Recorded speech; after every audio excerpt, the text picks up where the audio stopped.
एक प्रश्न। प्रिय श्रोताओं, आज कार्तिक पूर्णिमा के इस शुभ अवसर पर सुनिए कार्तिक पूर्णिमा के दिन सुनी जाने वाली सभी कथाएं। पुराणों में इस दिन स्नान, व्रत और तप की दृष्टि से मोक्ष प्रदान करने वाला बताया गया है। इसका महत्व सिर्फ वैष्णव भक्तों के लिए नहीं बल्कि शैव भक्त और सिख धर्म के लिए भी बहुत महत्वपूर्ण है।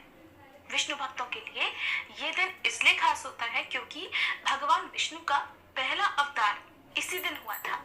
प्रथम अवतार में भगवान श्री विष्णु मत्स्य यानी मछली के रूप में थे।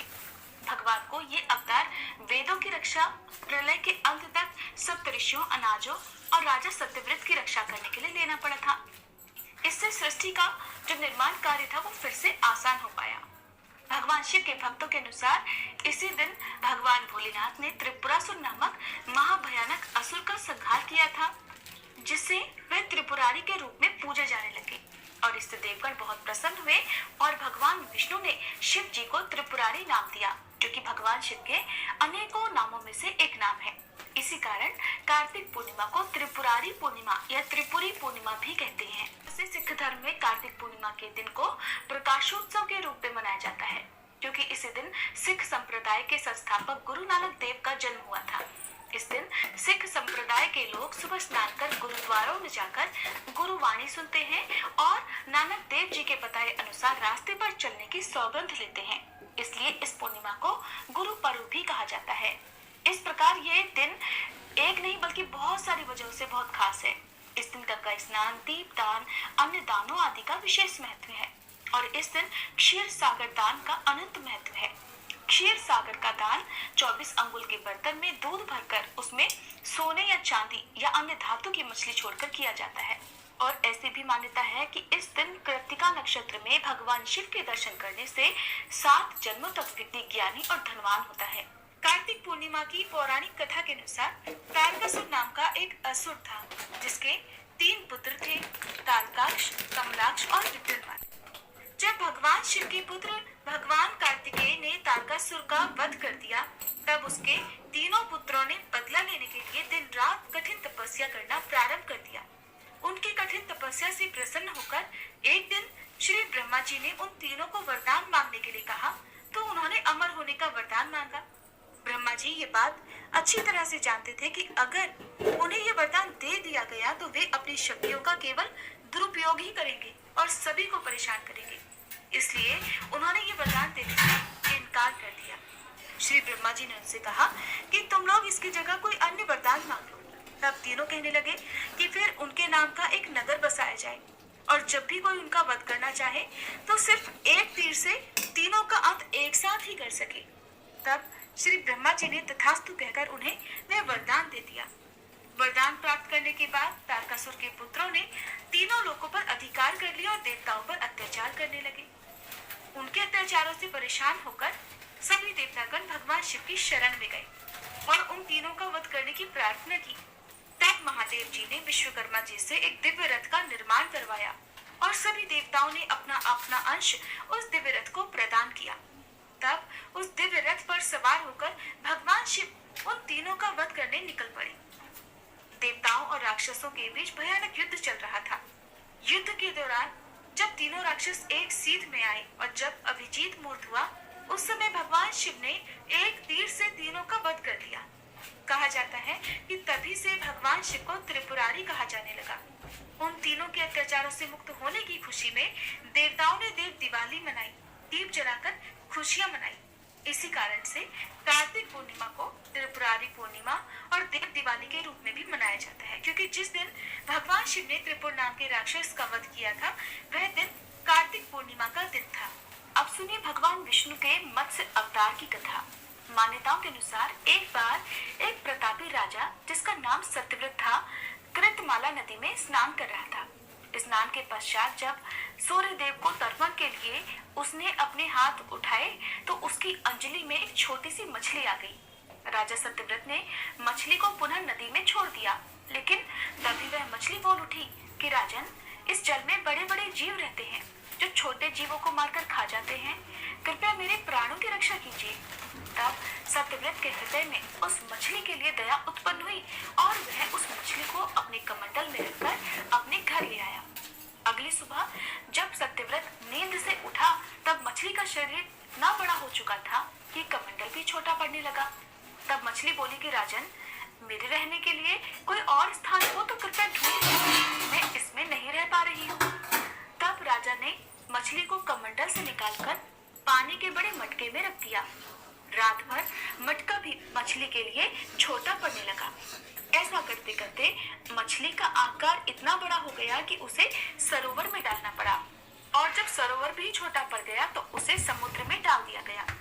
अब आश्चर्य की बात ये हुई कि विशालकाय समुद्र भी मछली के लिए छोटा पड़ गया। तब राजा सत्यव्रत ने बड़े ही विनम्र स्वर में पूछा कि आप कौन हैं जिन्होंने सागर को भी डुबो दिया है। तब भगवान विष्णु ने उत्तर दिया कि मैं हयग्रीव नामक दैत्य के वध के लिए आया हूँ, जिसने छल से वेदों को चुरा लिया है, और उसके कारण ही जगत में चारों ओर अज्ञानता और अधर्म फैल गया है। मत्स्य रूपधारी भगवान विष्णु ने कहा कि आज से ठीक 7वें दिन के बाद पृथ्वी पर प्रलय आएगी और वह समय बहुत ही भयानक होगा। संपूर्ण पृथ्वी जलमग्न हो जाएगी, जल के अलावा यहाँ कुछ भी नहीं बचेगा। तब आपके पास एक नाव पहुंचेगी और उस समय आप सभी प्रकार के जरूरी अनाज, औषधि, बीज और सब ऋषियों को साथ लेकर उस नाव पर सवार हो जाए। मैं उसी समय फिर आपसे मिलूंगा। राजा ने भगवान का यह आदेश स्वीकार कर लिया, और 7वें दिन जब पृथ्वी पर प्रलय चक्र ने अपना आकार बढ़ाना शुरू किया और समुद्र सीमाओं को लांघकर सबको जलमग्न करने लगा, तब उसी समय सत्यव्रत को एक नाव दिखाई दी। आदेशानुसार सत्यव्रत ने नाव में सप्त ऋषियों को सम्मान पूर्वक चढ़ाया। साथ ही महत्वपूर्ण अनाज, औषधियों को भरकर सत्यव्रत भी उसी नाव पर सवार हो गया। वेग के कारण नाव अपने आप चलने लगी। चारों ओर जल के सिवा और कुछ दिखाई ही नहीं दे रहा था। इसी बीच राजा सत्यव्रत को मत्स्य रूप में भगवान दिखे, और भगवान से आत्मज्ञान पाकर राजा सत्यव्रत और सप्तऋषि धन्य हो गए। जब समुद्र का प्रकोप शांत हुआ तब भगवान ने हयग्रीव का वध कर सभी वेद वापस छीन दिए और ब्रह्मा जी को वापस सौंप दिए। इस प्रकार भगवान विष्णु ने मत्स्य रूप धारण कर वेदों का उद्धार किया तथा प्राणियों का कल्याण किया। द्वापर युग में एक समय की बात है, यशोदा जी ने श्री कृष्ण से कहा, हे कृष्ण, तुम सारे संसार के उत्पन्न करता, पालन करता और उसके संहार करता हो।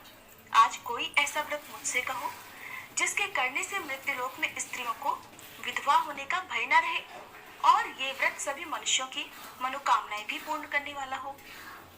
तब श्री कृष्ण कहने लगे, हे माता, आपने अति सुंदर प्रश्न किया है। मैं आपसे ऐसे ही व्रत को विस्तार पूर्वक कहता हूँ। सौभाग्य की प्राप्ति के लिए स्त्रियों को 32 पूर्णमासियों का व्रत करना चाहिए। इस व्रत के करने से स्त्रियों को सौभाग्य संपत्ति मिलती है। ये व्रत अचल सौभाग्य देने वाला और भगवान शिव के प्रति मनुष्य मात्र की भक्ति को बढ़ाने वाला है।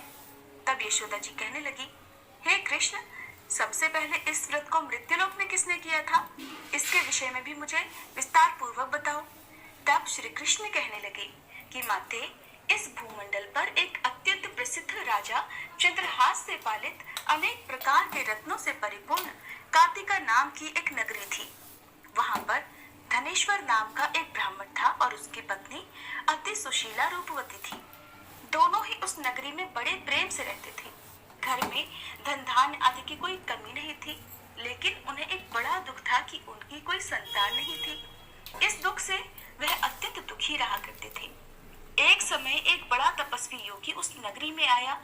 वह योगी उस ब्राह्मण के घर को छोड़कर अन्य सभी घरों से भिक्षा लाकर भोजन किया करता था। एक दिन वह योगी रूपवती से भिक्षा न लेकर किसी दूसरे घर से भिक्षा लेकर गंगा किनारे जाकर भिक्षा में मिले अन्न को प्रेम पूर्वक खा रहा था कि धनेश्वर ने योगी का ये सब कार्य किसी प्रकार से देख लिया। अपनी भिक्षा के अनादर से दुखी होकर धनेश्वर योगी से बोला, महात्मन, आप सभी घरों से भिक्षा लेते हैं किंतु मेरे घर की भिक्षा कभी नहीं लेते, इसका क्या कारण है? तब योगी ने कहा कि निसंतान के घर की भीख पतितों के अन्न के समान होती है, और जो पतितों का अन्न खाता है वो भी पतित हो जाता है। क्योंकि तुम निसंतान हो, इसलिए पतित हो जाने के भय से मैं तुम्हारे घर की भिक्षा नहीं लेता।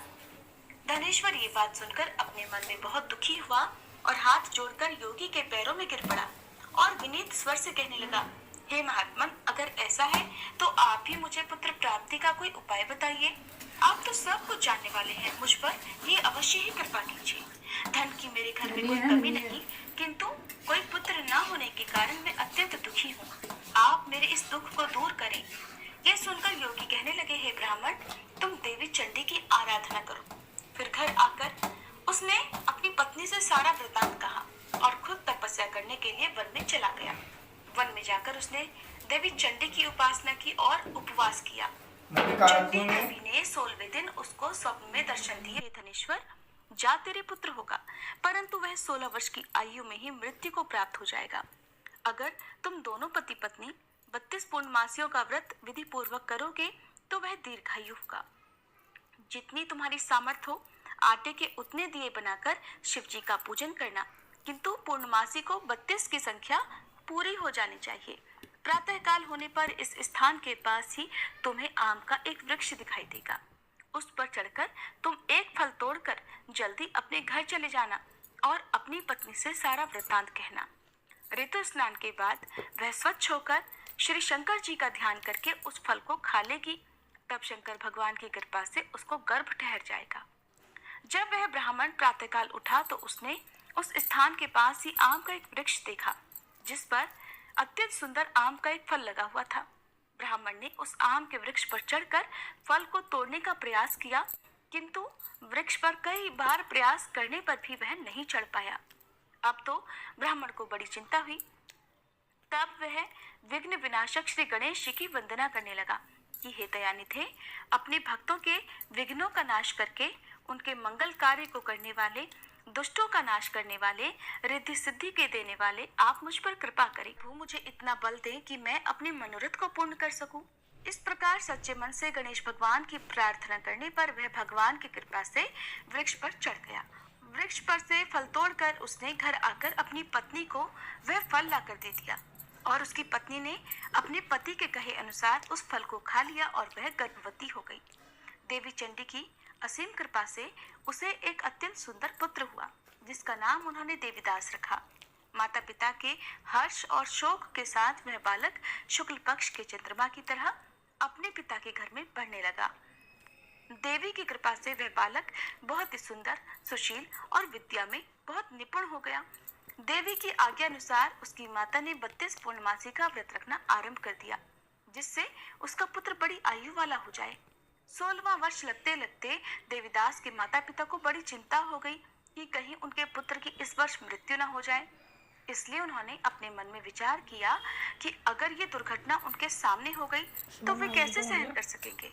इसलिए उन्होंने देवीदास के मामा को बुलाया और कहा, हमारी इच्छा है कि देवीदास 1 वर्ष तक काशी में जाकर विद्या अध्ययन करे और उसको तुम अकेला कभी नहीं छोड़ना। इसलिए तुम साथ में जाओ और 1 वर्ष के बाद इसको वापस लौटा लाना। सारा प्रबंध करके उसके माता पिता ने काशी जाने के लिए देवीदास को एक घोड़े पर बिठाया और उसके मामा को उसके साथ कर दिया। किंतु बालक के अल्पायु होने की बात बालक को या उसके मामा को नहीं कही। धनेश्वर ने अपनी पत्नी के साथ मिलकर अपने पुत्र की मंगल कामना और दीर्घायु के लिए देवी भगवती की आराधना और पूर्णमासियों का व्रत आरंभ कर दिया। इस प्रकार बराबर 32 पूर्णमासी का व्रत पूरा किया। कुछ समय बीतने के बाद एक दिन वह दोनों मामा और भांजे रास्ते में रात बिताने के लिए किसी ग्राम में ठहरे हुए थे। उस दिन उस गांव में एक ब्राह्मण की अत्यंत सुंदरी, सुशीला, विदुषी और गुणवती कन्या का विवाह होने वाला था। जिस धर्मशाला के अंदर वर और उसकी बारात ठहरी हुई थी, उसी धर्मशाला में देवीदास और उसके मामा भी ठहरे हुए थे। संयोगवश कन्या को तेल आदि चढ़ाकर मंडप आदि का कर्म किया गया तो लग्न के समय वर को धनुर्वात हो गया। वह हिलने डुलने और चलने में बिल्कुल असमर्थ हो गया। तब वर के पिता ने अपने परिवारजनों से परामर्श करके निश्चय किया कि ये देवीदास मेरे पुत्र जैसा ही सुंदर है, मैं इसके साथ ही लगन करा दूं और बाद में विवाह के सभी कार्य मेरे पुत्र के साथ हो जाएंगे। ऐसा सोचकर देवीदास के मामा से जाकर वह बोला कि तुम थोड़ी देर के लिए अपने भांजे को हमें दे दो, जिससे विवाह के लगन का सारा कार्य सुचारू रूप से हो सके। तब उसका मामा कहने लगा कि जो कुछ भी मधुपर्क आदि कन्यादान के समय वर को मिले वो सब हमें दे दिया जाए तो मेरा भांजा इस बारात का दूल्हा बन जाएगा। ये बात वर के पिता ने स्वीकार कर ली और तब मामा ने अपना भांजा वर बनने को भेज दिया और उसके साथ विवाह के सभी कार्य रात में विधि पूर्वक संपन्न हो गए। पत्नी के साथ वह भोजन नहीं कर सका। दुखी मन से वह सोचने लगा कि न जाने ये कैसी स्त्री होगी। वह एकांत में इसी सोच में पड़ा हुआ था कि उसकी आंखों में आंसू भी आ गए। तब उसकी पत्नी ने पूछा कि क्या बात है, आप इतने उदासीन और दुखी क्यों हो रहे हैं। तब उसने वो सारी बातें जो वर के पिता और उसके मामा में हुई थी वधु को बता दी। तब वह वधु कहने लगी कि यह ब्रह्म विवाह के विपरीत कैसे हो सकता है। देव ब्राह्मण और अग्नि के सामने मैंने आपको ही अपना पति बनाया है, इसलिए आप ही मेरे पति हैं। मैं आपकी ही पत्नी रहूंगी, किसी अन्य की बिल्कुल नहीं। तब देवीदास ने कहा कि ऐसा मत करो, क्योंकि मेरी आयु बहुत थोड़ी है। मेरे मरने के बाद तुम्हारी क्या गति होगी, इस बात को अच्छी तरह सोच लो।